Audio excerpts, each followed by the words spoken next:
हाँ जी, तो कैसे हो सारे? I hope you all are doing great. So आज हमको ना नया टॉपिक कंप्लीट करना है एंड दैट इज कोऑर्डिनेशन। ठीक है, and this is the last topic. और जो अभी वीडियोस आ रही है वो बहुत ज्यादा लेट आ रही है, आई नो दैट, बट अभी जो वीडियोस आएंगे वो बहुत जल्दी आएंगी।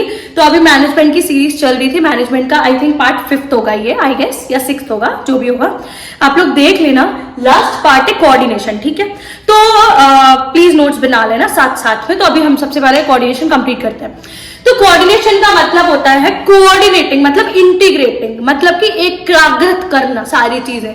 एकाग्रत मतलब साथ में लेके आना। ठीक है, कोऑर्डिनेशन का मतलब होता है synchronising the activities and efforts of different department और different individuals working in an organisation. ठीक है, सिंक्रोनाइजिंग, स्पेलिंग देख लेना, द एक्टिविटीज और integrate the activities of different department or employees in the organization। ठीक है, मतलब कि देखो सारे जो भी एम्प्लॉयज होते हैं वो बिलोंग करते हैं डिफरेंट बैकग्राउंड से। ठीक है, सबका माइंडसेट अलग होता है, सबका सोचने का तरीका बिल्कुल अलग होता है। ठीक है, तो कोऑर्डिनेशन का मतलब होता है सबको सिंक करना। फॉर एग्जांपल ले लेते हैं, सबके स्कूल में एनुअल फेस्ट होती है ना। तो एनुअल फेस्ट में डांस भी होता है। डांस में कोई इधर स्टेप करेगा, कोई उधर स्टेप करेगा, तो भद्दा लगेगा ना यार, यू वोंट लाइक इट। तो कोऑर्डिनेशन बोलते हैं ना, कोरियोग्राफर्स बोलते हैं कोऑर्डिनेशन लेके आओ, कोऑर्डिनेशन लेके आओ। तो कोऑर्डिनेशन का मतलब वही होता है कि क्योंकि हम एक ही डांस के लिए प्रिपेयर कर रहे हैं, तो अगर ये वाला स्टेप है तो हम सबको यही करना है, और अगर ये वाला स्टेप है तो हम सबको यही करना है। ठीक है, समझ में आया, ताकि वो डांस बहुत प्यारा दिखे। क्लियर है, समझ में आया?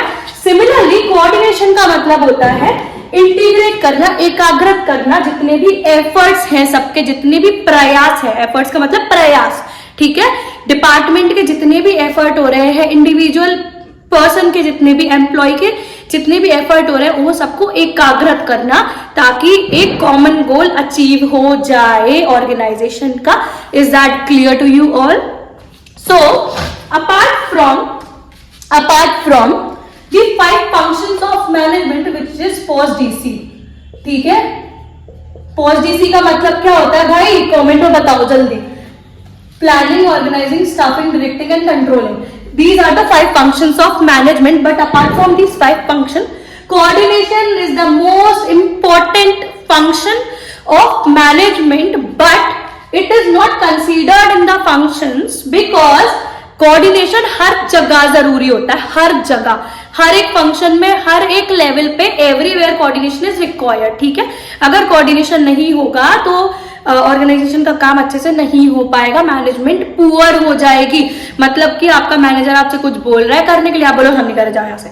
ठीक है, तो गलत हो जाएगा ना यार, आप काम नहीं कर, उन्होंने बोला है कि आपका एक डेडलाइन है, आप ये काम करके दे दो, आपने वो काम नहीं करके दिया, तो that is a poor management and इसके हिसाब से काम नहीं होता ऑर्गेनाइजेशन में। ठीक है, तो coordination is the essence of management. Coordination is the essence of management. क्या है? एसेंस है, जैसे कि केक में वनीला एसेंस डालते हैं ना टेस्ट के लिए, अगर नहीं डालेंगे तो केक अच्छा नहीं बनता है सॉरी। तो कोऑर्डिनेशन के लिए क्या, वो मैनेजमेंट के लिए कोऑर्डिनेशन क्या है? एसेंस है। क्लियर, इतना समझ में आया? तो this is all about coordination. अब लेट स्टडी कि इसके फीचर्स क्या होते हैं। What are the features of coordination? ठीक है, सबसे पहला unity of effort. Unity of efforts, सबके प्रयासों को क्या करो? यूनाइट कर दो। इसी के साथ आ जाता है यूनिटी ऑफ एक्शन, एक्शंस को सबके क्या करो? यूनाइट करो। ठीक है, दूसरा achievement of organisational goal, organisational goal को अचीव करना। ठीक है, तीसरी चीज क्या होती है इसमें? तीसरी चीज आती है हमारी परवेसिव होता है, हर जगह कहीं पे भी किसी भी टाइम कोऑर्डिनेशन जरूरी होता है। Coordination is a deliberate function, ये एक डेलिब्रेट फंक्शन होता है। इसका मतलब होता है ये डिपेंडेंट होता है सिचुएशंस पे, और ये हर मैनेजर की रिस्पॉन्सिबिलिटी, हर एम्प्लॉय की रिस्पॉन्सिबिलिटी होती है।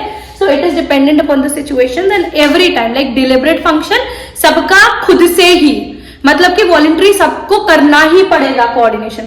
डिलिब्रेट का मतलब होता है सबको खुद से ही अंदर से ही आना चाहिए कि अरे नहीं ये तो हमको करना है, because we are working in the same organisation and each and every department is connected with other department. समझ में आया? So these can be the features of coordination. Let's continue with the importance of coordination. ठीक है, आज हम बहुत जल्दी cover करेंगे क्योंकि लेट हो रहा है। इंपॉर्टेंस, ठीक है। कोऑर्डिनेशन की जरूरत क्या होती है, कब जरूरत होती है, कैसे जरूरत होती है कोऑर्डिनेशन की? तो पहला है ग्रोथ इन साइज। ठीक है, ग्रोथ इन साइज, इसका मतलब होता है इफ ऑर्गेनाइजेशन छोटी है, ठीक है, if organisation is small, organisation is small, तो हमें कम कोऑर्डिनेशन चाहिए होता है। कोऑर्डिनेशन चाहिए तो होता है, बट लेस कोऑर्डिनेशन और लो डिग्री कोऑर्डिनेशन इज रिक्वायर्ड। ठीक है, मतलब अगर 10 लोग काम करें ऑर्गेनाइजेशन, 20 लोग काम करें ऑर्गेनाइजेशन में, तो कम लो डिग्री ऑफ कोऑर्डिनेशन चाहिए होता है। बट ऑर्गेनाइजेशन इज लार्ज, जब लार्ज होती है ऑर्गेनाइजेशन तब क्या होता है, हाई डिग्री का कोऑर्डिनेशन चाहिए होता है भैया, क्योंकि बड़ी ऑर्गेनाइजेशन है। अगर आप अच्छे से काम नहीं करोगे तो ऑर्गेनाइजेशन में, मार्केट प्लेस में नाम खराब हो सकता है, because each department is interlinked. Is that clear to you all? So सबसे पहले कोऑर्डिनेशन की जरूरत कहां होती है, ग्रोथ इन साइज में। अगर छोटी ऑर्गेनाइजेशन है तो लो डिग्री चाहिए, बड़ी ऑर्गेनाइजेशन है तो हाई डिग्री चाहिए। ठीक है, अब दूसरी चीज आती है हमारी फंक्शनल डिफरेंशिएशन। फंक्शनल डिफरेंशिएशन, इसका मतलब क्या होता है? फंक्शनल डिफरेंशिएशन का मतलब क्या होता है? देखो, ऑर्गेनाइजेशन में ना बहुत सारे डिपार्टमेंट होते हैं, ये मैंने आपको पिछली वीडियो में पढ़ाया था, that there are so many departments, right, and each department is interlinked with other department. ठीक है, समझो रिलायंस इंडस्ट्री है, तो रिलायंस इंडस्ट्री मान लो हम रिलायंस ट्रेंड्स ले लेते हैं। ठीक है, तो कपड़ों का बिजनेस है, क्लियर है, किड्स सेक्शन अलग होता है, वुमेन सेक्शन अलग होता है, गर्ल्स का सेक्शन अलग होता है, सबका सेक्शन अलग होता है। कपड़े का रॉ मटेरियल कहाँ से आता होगा तो वो डिपार्टमेंट अलग होता होगा। फाइनेंस, उसको कितना फाइनेंस कर रहा है वो डिपार्टमेंट अलग हो रहा होगा। प्रोसेसिंग का डिपार्टमेंट अलग होगा, सबके डिपार्टमेंट अलग अलग होते हैं। अब मान लो कि रॉ मटेरियल मंगाते वक्त फाइनेंस ने कर दी कंजूसी, उन्होंने कम रॉ मटेरियल मंगाया। ठीक है, तो यहाँ पे उन्होंने कंजूसी कर दी पैसा बचाने के चक्कर में, तो यहाँ तो सेल्स अफेक्ट होंगी ना हमारी, क्योंकि देखो प्रोसेस तो वही चल रही है, हमारा रॉ मटेरियल तो उतना ही जा रहा है, बट हमारा जो माल बन रहा है वो कम बन रहा है। ठीक है, ट्रेंड्स में जो माल बन रहा है वो कम बन रहा है, तो दिक्कत हो जाएगी ना यार यहाँ पे। तो इन्होंने कोऑर्डिनेट तो नहीं किया ना अच्छे से। तो समझो कि अगर एक डिपार्टमेंट का फंक्शन अच्छे से नहीं हो रहा है तो that will ultimately affect the other department. तो फंक्शनल डिफरेंशिएशन का मतलब होता है कि हर डिपार्टमेंट को अपना अपना काम एकदम 100 and 200% श्योरिटी से करना चाहिए, ताकि कोई भी दिक्कत ना आए। समझ में आया? क्योंकि एक डिपार्टमेंट अलग गलत तरीके से काम करेगा तो दूसरे डिपार्टमेंट में अफेक्ट हो जाएगा उसका। क्लियर है? इतना समझ में आया?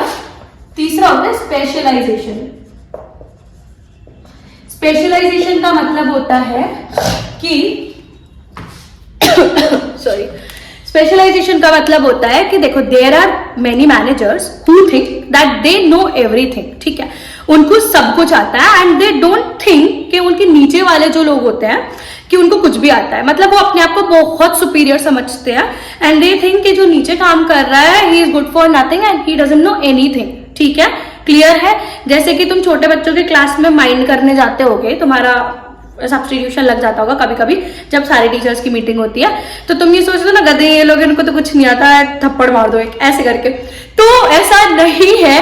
तो ऑर्गेनाइजेशन में क्या होता है, whenever there are managers, ठीक है, हु थिंक दैट हमें सब कुछ आता है, नीचे वाले को हमारे कुछ नहीं आता है और ये तो कुछ भी नहीं, किसी काम के नहीं है, तो ये चीज गलत है and this can lead to मतलब बहुत बिजनेस क्रैश हो जाएगा अगर ऐसे सोचेंगे।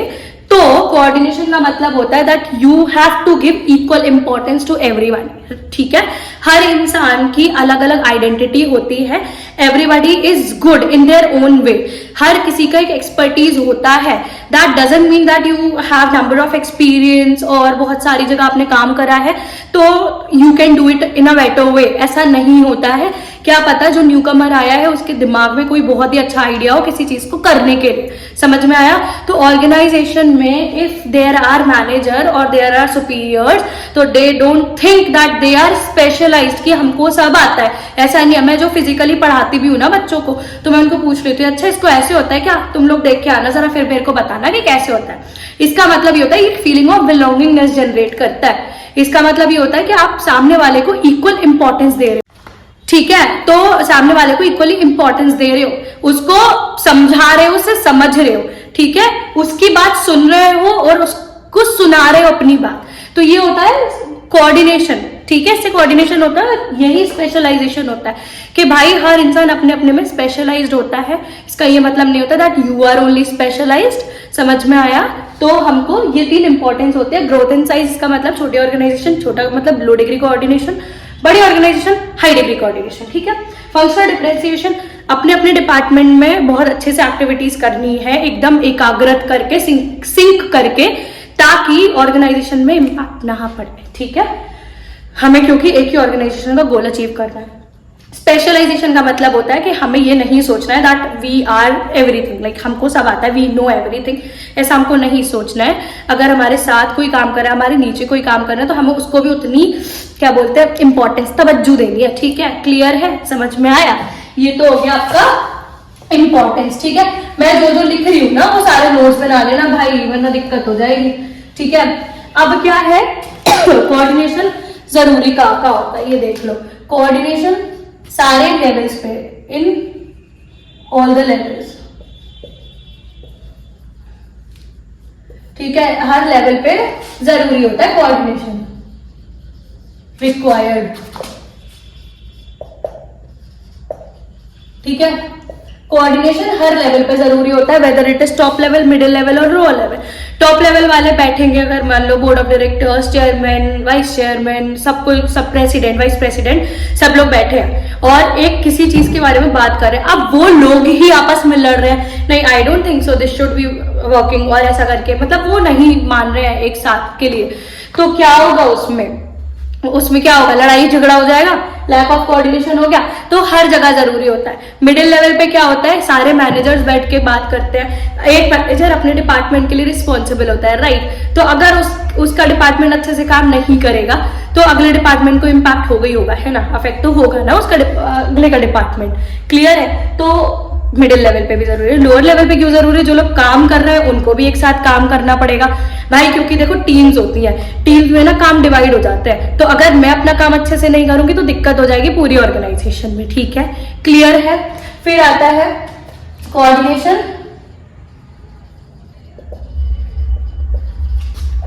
Is required in each function of management, ठीक है। मतलब कि प्लानिंग में भी कोऑर्डिनेशन चाहिए, ऑर्गेनाइजिंग में भी कोऑर्डिनेशन चाहिए, स्टाफिंग में भी कोऑर्डिनेशन चाहिए, डायरेक्टिंग में भी चाहिए और कंट्रोलिंग में चाहिए, हर जगह कोऑर्डिनेशन चाहिए। And coordination is the most important function of every organisation. अगर ऑर्गेनाइजेशन को बचा के चलना है, आपको चाहिए कि ऑर्गेनाइजेशन ग्रो करे, then coordination is the most important function that should be used, that should be followed in every organisation because it is the essence of management and this is your multiple question, what do you call the coordination, it is the essence of management. Clear है, done है। यहाँ पे हमारा ना first chapter management is completed, तो इतना पढ़ लो। उसके बाद मैं सर्कुलर फ्लो ऑफ इनकम चालू कराती हूँ मैक्रो का, जल्दी से खत्म करो, सब्सक्राइब कर देना। I love you all, bye. पढ़ाई लिखाई करो।